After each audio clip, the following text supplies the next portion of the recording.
We sort of have a phantom coalition now, to be frank about it. We're advertising 30-something nations. We only really have one nation on the ground with any sizable entity helping to train the local forces in Iraq. And we have about 3 or 4 nations who are providing airstrikes.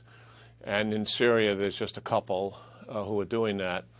So I do think that the British will add and complement what we're doing. I'm not suggesting it will be decisive, because air power cannot alone defeat ISIS in Syria, nor can it defeat it in Iraq. But nonetheless, I do think it's important that the Brits make this commitment, that they add to this coalition. And the other thing is, I'd hope your Prime Minister, because I think he has his head in the game much more than our President does, frankly. And I would hope that he would challenge our President on what our strategy is, and is it working, and what can we do to make it more effective. Do you think it would go some way if the British Parliament were to vote for this action to restore the damaged credibility following the previous vote on bombing in Syria? Well, I don't think, first of all, I'm not involved in your politics, and mine is challenging enough just to be an observer.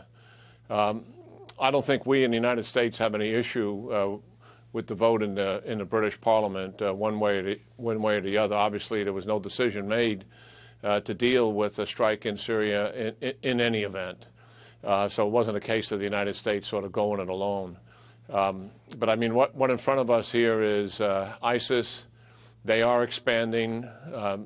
Their growth has been considerable. We celebrated this week, and I use that word with caution, celebration, but they celebrated this week the establishment of their caliphate.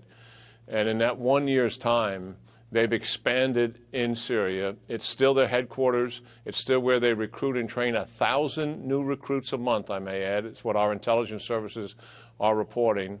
They have about the same amount of territory in Iraq that they had a year ago, and they now have expanded, as we are painfully aware of, as you're discussing on the show, into Tunisia, into Libya, Yemen, Saudi Arabia, Egyptian Sinai, Afghanistan, and also Algeria. This is pretty significant, what has taken place in that year's time. And they're going to continue this expansion and growth unless we put together a strategy to do something about it. And in your view, militarily, what would that strategy require? Well, first of all, you'd have to recognize that Syria is their main effort. Syria means everything to them. There's no invasion in Iraq without Syria. That is their headquarters. That's their logistic support. It is from Syria that they're expanding all their operations in the countries I mentioned, and also are developing a worldwide following on the internet and attempting to radicalize your citizens just as they're attempting to radicalize ours. Our strategy that the President has envisioned would be to produce 5,000 Free Syrian Army new recruits a year. We've been working at this for a number of months. We have less than 100.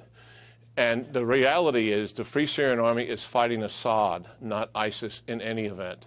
So this strategy will take years to unfold, and at best, it will not be decisive in defeating ISIS in Syria. So what we're actually telling ourselves is, because of a lack of a strategy to deal with ISIS in Syria, this barbarism that we've just seen so horrifically displayed in multiple countries on Friday is going to continue. Make no mistake about it.